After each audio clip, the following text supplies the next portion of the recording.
ये इनका कनाडा का वीज़ा है, यूके का भी वैलिड वीज़ा है। ठीक, होम कंट्री के टायर्स भी शो हुए थे। आपने जो वीज़ा अप्लाई किया, क्या खुद अप्लाई किया आपने या आपने कोई एजेंट हायर? आपके बैंक स्टेटमेंट जो थी वो कितने अमाउंट की थी? हेलो ट्रैवलर्स, एक और बार आपकी खिदमत में हाजिर हूँ। आज आपको बताने लगा हूँ कि एक मेरे दोस्त हैं ज़ीशान, इनका कनाडा का वीज़ा किस तरह से लगा है। ये इनका कनाडा का वीज़ा है और इन्होंने क्या डॉक्यूमेंट्स दिए, कितना प्रोसेसिंग टाइम था, क्या क्या प्रॉब्लम फेस की हैं, क्या इन्होंने इमिग्रेशन को इंटरव्यू दिया है।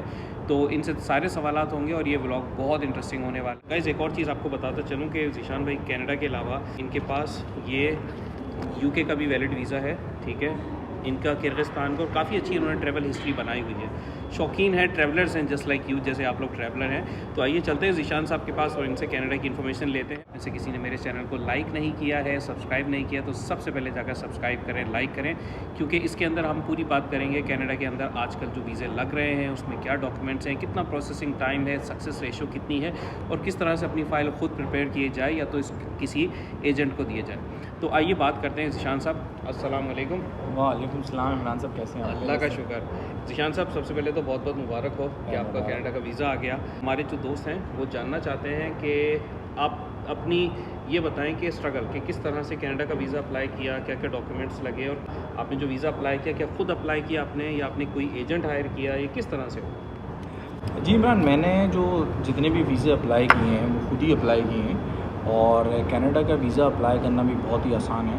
आई गेस हम सब लोग जितने भी ट्रैवलर्स हैं वो उसको ईज़िली खुद से अप्लाई कर सकते हैं। जो कैनेडियन इमिग्रेशन की वेबसाइट है, आप वहाँ पे जाके फॉर्म डाउनलोड करें, ऑनलाइन फॉर्म जो है जी। और उसके साथ जो रिक्वायरमेंट है मैं डॉक्यूमेंट की तफसीलात बता देता हूँ। उसमें सबसे इम्पॉर्टेंट डॉक्यूमेंट जो होता है वो आई गेस बैंक स्टेटमेंट होती है हमारी, जो कि लास्ट 6 मंथ की बैंक स्टेटमेंट है। उसके ऊपर उसके अंदर जो है आपके जो फ़ंड्स हैं उनकी अवेलेबिलिटी होनी चाहिए। जो आपकी स्टेटमेंट है जो आप मेंटेन कर रहे हैं उसके डेबिट्स और क्रेडिट ट्रांजैक्शन जो है वो बहुत इंपॉर्टेंट होती हैं। अगर आपकी 6 मंथ की क्लीन बैंक हिस्ट्री है तो वो जो है वो बहुत ही इंपॉर्टेंट डॉक्यूमेंट होता है। साथ में आपका proof of address, as you know that I been living in UAE for last 13 years, so वहाँ के proof of address, tenancy contract and then फिर मेरी फैमिली के साथ मैंने वीज़ा अप्लाई किया था। मेरी वाइफ और 3 बच्चे माशाल्लाह सबके वीज़े लग गए, बहुत अच्छी और सबके अच्छा। फिर एक बहुत ही इंपॉर्टेंट चीज़ ये होती है कि जो आपके पासपोर्ट की वैलिडिटी है ना, जैसे कि आप देख सकते हैं कि मेरा जो पासपोर्ट है वो 10 ईयर्स के लिए वैलिड है। ठीक है, जो वैलिड है उसकी वैलिडिटी है 2033 तक की।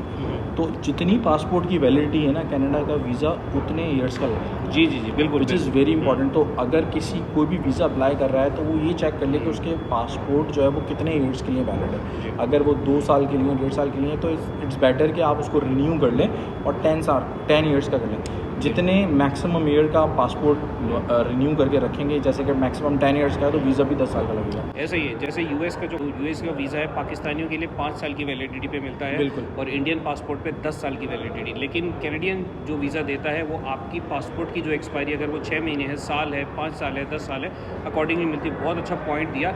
अच्छा, बैक टू द क्वेश्चन के ज़ीशान साहब ने बात कही कि बैंक स्टेटमेंट अच्छी होनी चाहिए। तो ज़ीशान मुझे ये बताएं कि जिस वक्त आपके फैमिली मेम्बर्स, आपने कहा कि मैंने फैमिली के साथ अप्लाई किया, कितने फैमिली मेम्बर्स थे और आपके बैंक स्टेटमेंट जो थी वो कितने अमाउंट की थी? देखिए जी, जैसे कि मैंने आपको बताया कि मेरे 5 माशाल्लाह से फैमिली मेम्बर्स हैं। मेरे 3 बच्चे हैं, वाइफ और मैं। तो मैं यूएई में रहता हूँ, तो मैंने जो है वो ये काउंट किया था कि मतलब जो मुझे बताया था, जो मेरा एक्सपीरियंस था, लोगों से मालूमात करी थी, तो 25,000 दिरहम मैंने पर पर्सन के हिसाब से जो है उसमें सेविंग्स रखी थी। तो ऑल टुगेदर मेरे पास कुछ अराउंड 100,000 की बैंक स्टेटमेंट थी जो मैंने 6 मंथ में मेंटेन की हुई थी, प्रॉपर बैंक स्टेटमेंट थी। इसके अलावा मेरा जो सैलरी लेटर है, मैं I work in HSBC bank, ठीक है, तो फिर वो सैलरी लेटर जो था मेरा वो भी इम्पॉर्टेंट था। उसके साथ NOC चाहिए होती है आपकी कंपनी से, ठीक है, कि आप जहाँ भी जॉब कर रहे हैं तो NOC जो है वो अगेन रिक्वायर्ड होती है। साथ में आप प्रूफ ऑफ एड्रेस मैंने आपको ऑलरेडी बताया है।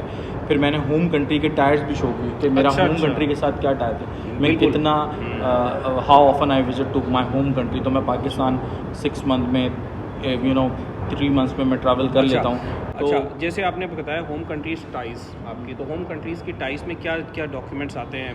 देखिए, होम कंट्री के टायर्स में सबसे पहले इंपॉर्टेंट चीज़ तो आपका पासपोर्ट पे यही देखते हैं सारी की स्टैम्प, जो कि आपने कितनी दफ़ा लास्ट 5 ईयर्स के अंदर अपनी होम कंट्री को विज़िट किया है। ठीक है। तो मैंने सारी जो बैंक, वो पूरा पासपोर्ट आपका स्कैन करके आपने उसकी जो है वो डिटेल्स देनी होती है। साथ में आपके जो है अगर होम कंट्री के अंदर आपके नाम पे कोई प्रॉपर्टी है तो उसके डॉक्यूमेंट लगा दें। तो मेरे नाम पे एक प्रॉपर्टी है तो मैंने उसके भी डॉक्यूमेंट लगा दिए थे कि मेरे नाम पे प्रॉपर्टी। फिर आप अपने पेरेंट्स की डिटेल्स भी देते हैं वहाँ पे कि आपके पेरेंट्स जो हैं वो कहाँ रहते हैं। जैसे मेरे पेरेंट्स कराची में रहते हैं तो मैंने वहाँ पे घर का एड्रेस डिटेल्स दिया।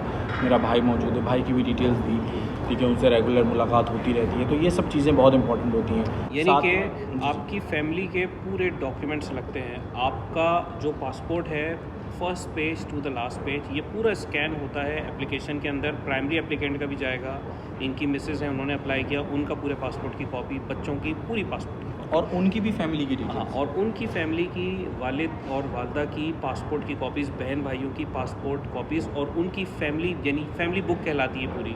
इनकी सबके डॉक्यूमेंट्स लगते हैं, एड्रेस लगते हैं, कॉन्टैक्ट नंबर्स लगते हैं और प्रॉपर वेरिफिकेशन होती है जो ये ज़ीशान साहब ने बताया। और साथ में एक चीज़ और मैं आपको बताता चलूँ कि जैसे मैंने आपको बताया है कि बैंक स्टेटमेंट तो चाहिए सही है, बट साथ में आपकी एक बहुत इंपॉर्टेंट है कि आपकी ट्रैवल हिस्ट्री कैसी है। तो ट्रैवल हिस्ट्री भी बहुत इंपॉर्टेंट किरदार अदा करती है कि आपने 3-4 कंट्रियाँ पहले से विज़िट करी हुई हैं और वहाँ आप जब गए तो जो टाइम, जितने टाइम का आपका वीज़ा लगा था उतने टाइम में आप वहाँ इन आउट आपने किया हो, which is again a very important proof कि आपकी ट्रैवल हिस्ट्री अच्छी है। अगर आपकी एक क्लीन ट्रैवल हिस्ट्री है तो ये बहुत अच्छा किरदार अदा करती है आपके कैनेडियन वीज़ा के लिए। क्योंकि देखें ज़ाहिर है कनाडा का वीज़ा कंपैरेटिवली जो दूसरी कंट्री के मुकाबले में आसानी से नहीं लगता। उसके लिए काफ़ी चीज़ें, क्योंकि एक और चीज़ इसमें इंटरव्यू नहीं होता, ये बगैर इंटरव्यू के लगता है। यस, तो ये टोटली आपके डॉक्यूमेंट्स के ऊपर कि कितनी अच्छी आपकी प्रोफाइल आपने मेंटेन करी हुई है, कितने क्लीन आपके डॉक्यूमेंट्स हैं। आपको एक चीज़ और बताता चलूँ साथ में कि मेरे लिए ये सरप्राइजिंगली था कि मेरा वीज़ा विद इन 10 डेज़ आ गया था। Just with in 10 days. मुझे मतलब जो मेरे एक्सपीरियंस है फ्रेंड्स के साथ और दूसरे लोग मेरे जो सोशल सर्कल में, किसी को 6 महीने लगे हैं, किसी को 5 महीने लग जाते हैं, किसी को साल भी लग जाता है, किसी का रिजेक्ट भी हो जाता है। बहुत सारे मुख्तलिफ लोग। उनसे ये जानना चाहूँगा कि जब ये कंफर्मेशन की इनके पास ईमेल क्या कनाडा के थ्रू आती है या एम्बेसी इनको बुलाया जाता है? ज़ीशान साहब थोड़ा सा एक्सप्लेन कीजिएगा कि अगर आपके पास कंफर्मेशन की ईमेल आ गई कि आप लोगों को वीज़ा ग्रांट, उसके बाद का क्या प्रोसेस होता है? एक तो आपने डॉक्यूमेंट्स का बता दिया, एप्लीकेशन फॉर्म हो गए, पासपोर्ट्स हो गए, ट्रैवल हिस्ट्री हो गई, आपकी बैंक स्टेटमेंट अच्छी हो गई, कंपनी का एनओसी हो गया, बच्चों के birth certificate, family marriage certificate, registration, इसके अलावा फैमिली टाइज, सारी चीज़ें आपने लगाकर डॉक्यूमेंट जमा करा दिए। अब इनके पास 10 दिन के अंदर रिस्पांस आ गया, बैंक स्टेटमेंट भी ज़ाहिर अच्छी थी। अब उसके बाद का क्या प्रोसेस? देखिए, मैं प्रोसेस के हवाले से थोड़ी चीज़ें और बता दूँ। जब एक दफ़ा आप वेबसाइट के थ्रू आप जब एप्लीकेशन फिल करके आप इसको जमा कर देते हैं तो फिर आपने जो है वो VFS से अपॉइंटमेंट लेना होता है। अच्छा, VFS के थ्रू अपॉइंटमेंट होता है यूएई के अंदर। फिर पहले आपने वहाँ पे जाके, ठीक है, बायोमेट्रिक्स होते हैं आपके। तो जब आपका बायोमेट्रिक्स हो जाता है उसके बाद फिर आपकी एप्लीकेशन एक दफ़ा सबमिट हो जाती है तो फिर आपको ईमेल आती है रिजेक्ट, जिसका रिजेक्ट हो या अप्रूव हो उसकी एक ईमेल आती है। अगर आपको ये ईमेल आ जाए कि आप पासपोर्ट जमा कर दें तो फिर से आप VFS के अंदर जाके अपना पासपोर्ट जमा करते हैं। अच्छा, डॉक्यूमेंट्स जमा करवा दिए आपने?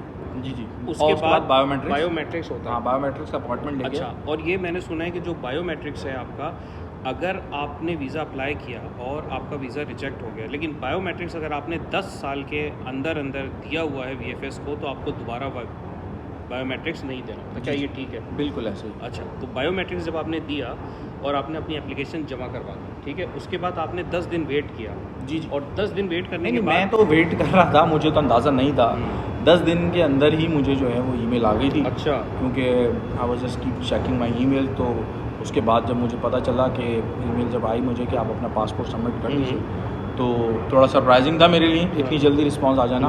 बट अगेन, जैसे कि मैंने आपको मेंशन किया है पहले भी कि जितने ज़्यादा क्लीन आप अपना डाटा देंगे, प्रोवाइड करेंगे, उतने ही चांसेस आपके जो है वो ज़्यादा होते हैं जल्द से जल्द। ये हर चीज़ चेक होती है तो फिर डिले भी हो जाते हैं। डिले होने के बहुत अलग अलग रीज़न होते हैं, लेकिन जो कि ज़ाहिर है मुझे नहीं मालूम। बट जो मेरा एक्सपीरियंस रहा वो बहुत ही अच्छा था कि मैंने सारे जो डिटेल डॉक्यूमेंट प्रोवाइड किए थे और सारे प्रूफ दिए थे, जिसकी वजह से मुझे 1 हफ़्ते के अंदर ईमेल आई। मैंने पासपोर्ट जमा किया, फिर कोरियर के थ्रू मेरा वीज़ा लग के आ गया अल्हम्दुलिल्लाह। और फिर माशाल्लाह से पूरी फैमिली का वीज़ा लग गया। तो जल्दी इंशाल्लाह ताला ट्रैवल का भी इरादा रखते हैं। ज़ीशान साहब, ये बताइए कि जो कैनेडियन वीज़ा आपने अप्लाई किया तो ईच एप्लीकेंट की फ़ीस कितनी थी? जो इसकी फ़ीस थी वो है 500 दिरहम है ईच एप्लीकेंट की फ़ीस जो है ना। तो आपके 5 फैमिली मेम्बर्स से तो 2500 आपने पे किया। जी जी बिल्कुल। तो आप ये बताएं कि हमारे जो देखने वाले हैं, क्योंकि ये वीडियो बनाने का मकसद सिर्फ़ और सिर्फ अपने लोगों की रहनुमाई करना है जो उर्दू हिंदी ज़बान को जानते हैं, उनको प्रमोट करना है ट्रैवलिंग के हवाले से, क्योंकि हमारे जो व्लॉग्स हैं, आप मेरे व्लॉग्स भी आप देखते होंगे, वो ट्रैवल से रिलेटेड है, तो हर किस्म की इन्फॉर्मेशन शेयर करते हैं हम। और इसीलिए ज़ीशान साहब से भी पूछा कि किस तरह से इनका वीज़ा लगा और किस तरह की मुश्किलात पेश आईं, जो कि इनकी बातों से लगता है कि अगर डॉक्यूमेंट जेन्युइन है, क्योंकि देखिए ये जो एम्बेसीज़ बनी हैं यूएई में, पाकिस्तान में, इंडिया में, बांग्लादेश में, तो ये एम्बेसी हमारे लिए ही तो बनी है। अगर हम इनको प्रॉपर डॉक्यूमेंट देते हैं, क्योंकि देखें कोई भी अगर आपको वीज़ा दे रहा है ना, तो वो जस्टिफिकेशन मांगता है कि आप उसके कंट्री जाएंगे और वापस आएंगे। अगर आप ये अपनी टाइज शो कर देते हैं, फाइनेंशियल मैटर्स को क्लियर रखते हैं, अपने फाइनेंशियल डॉक्यूमेंट्स उनके आगे शो करवाते हैं क्लियरली, तो कोई भी एम्बेसी रिजेक्ट नहीं करेगी। और अगर वो रिजेक्शन, देखिए मैंने अपनी लाइफ के अंदर बहुत सारे वीज़ों पर रिजेक्शन खाई है। रिजेक्शन आपको आपके आने वाले जो वीज़ा है उसके लिए बहुत कुछ सिखाती है। तो रिजेक्शन इज़ बेसिकली लर्निंग है। तो अपनी रिजेक्शन से कभी भी डिसअपॉइंट ना हो। ऑब्वियसली जब आपका वीज़ा रिजेक्ट होता है तो आपको दुख होता है, एक इमोशनल फैक्टर है कि आपको बुरा लगता है और आप ये सोचते हैं कि अब मैंने क्यों किया, मैंने अपने टाइम ज़ाया किया, आपकी इमोशनल अटैचमेंट्स होती हैं। लेकिन आप उसको ये सोचकर कंसीडर किया करें कि मैंने इससे कुछ सीखा है जो मैं आने वाले वक्तों में इसकी गलती ना करूँ। तो ज़ीशान साहब ने हमें टाइम दिया, बहुत शुक्रिया आने का और हमें टाइम देने का। Thank you so much Zeeshan साहब। इसके अलावा आप से मज़ीद इन्फॉर्मेशन लेंगे हम अपने यूके के नाजरीन के लिए जिनको यूके के वीज़े से रिलेटेड इन्फॉर्मेशन चाहिए, क्योंकि यूके का भी इनका वीज़ा है और बाकायदा ट्रैवल करके आए हैं, तो इनसे उसके मामला भी पूछेंगे कि यूके के एयरपोर्ट पर किस तरह से इमिग्रेशन के क्वेश्चंस होते हैं और क्या। तो बिल्कुल थैंक यू सो मच। अगर किसी किस्म के कोई क्वेश्चंस है, अगर आप कुछ जानना चाहते हैं या फिर कोई हमारी वीडियो के अंदर आप ऐसी इन्फॉर्मेशन है जिसकी मोर क्लैरिफिकेशन चाहिए, तो आप कमेंट्स में लिख सकते हैं, जिस पर मैं वीडियो बनाने की कोशिश करूँगा, या तो फिर आपको कमेंट्स में उसका रिप्लाई दूँगा। Thank you so much travellers, अपना बहुत ख्याल रखें। Happy new year.